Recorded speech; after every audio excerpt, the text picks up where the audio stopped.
আমি এই মুহূর্তে রয়েছি একদম জাতীয় স্মৃতিসৌধের যে ঠিক বেদির কিন্তু কাছেই কিন্তু আজ 1 তারিখ, আর মাত্র 15 দিন পরেই জাতির শ্রেষ্ঠ সন্তানদের প্রতি শ্রদ্ধা জানাতে প্রস্তুত করা হচ্ছে জাতীয় স্মৃতিসৌধ।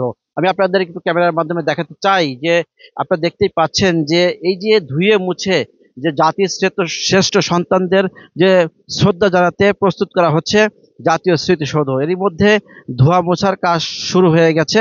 প্রায় শতাধিক শ্রমিকের পরিশ্রমে এই ধোয়া মোছার কাজ চলছে। শুধু ধোয়া মোছা না, এবং এখানে আমরা দেখেছি যে রং তুলির আঁচড় এবং এছাড়াও যে ফুল গাছ লাগানো, সৌন্দর্য বর্ধনের সকল কাজকর্মই কিন্তু চলছে। এছাড়াও কিন্তু নিরাপত্তা জোরদারও আমরা দেখেছি।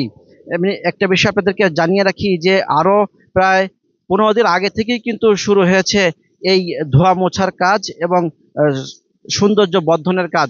তবে আমরা দেখেছি যে এই যে স্মৃতিসৌধের যে আশেপাশে যে নিরাপত্তার যে জোরদার, সেটি আমরা দেখেছি। সাধারণ যে মানুষের যে চলাচল, সেটি কিন্তু আসলে বন্ধ করে দিয়েছে অর্ধেক পর্যন্ত, এবং আগামী 7 তারিখে সকল ধরনের মানুষের চলাচল ভিতরের নিরাপত্তার জন্য কিন্তু সম্পূর্ণ বন্ধ করে দেওয়া হবে। তো যে বিষয়গুলো আসলে উঠে এসেছে জাতীয় স্মৃতিসৌধের, যে এবারের যে আহ প্রথম যে শ্রদ্ধা জানাবেন, যে প্রথমে রাষ্ট্রপতি, এরপরে আহ রাজনৈতিক ব্যক্তিবর্গ এবং বিদেশি কূটনৈতিক সহ এবং অন্যান্য সকল ব্যক্তির জন্য কিন্তু খুলে দেওয়া হবে জাতীয় স্মৃতিসৌধ। আপনারা দেখতে পাচ্ছেন যে বেদির কিন্তু সংস্কারের কাজও চলছে। তো সবকিছু মিলিয়ে কিন্তু যে খুব তড়িঘড়ি করে কিন্তু চলছে শতাধিক মানুষের নিরলস পরিশ্রমের মধ্য দিয়ে এই জাতীয় স্মৃতিসৌধ ধুয়ে মুছে ফেলার কাজ। এই ছিল সর্বশেষ